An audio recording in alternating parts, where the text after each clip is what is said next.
Assalamu Walaikum. Hello friends, how are you? Welcome back to my another video. In this video, I am going to show you how to split text into two columns in a table in PowerPoint. Let's get started.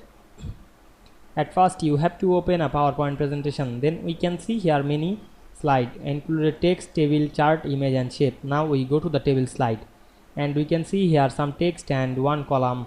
Now we want to split to this text into two columns. Click inside the cell, then go to the layout menu and select the split cell option. Then we can see here open a window split cell. Now I am select the number of columns 2 and the number of rows 1, then click OK.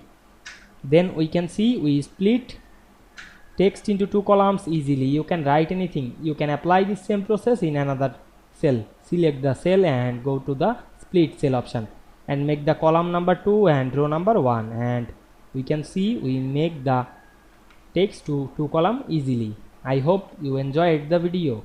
Please like, comment, share and subscribe my channel. Thanks for watching.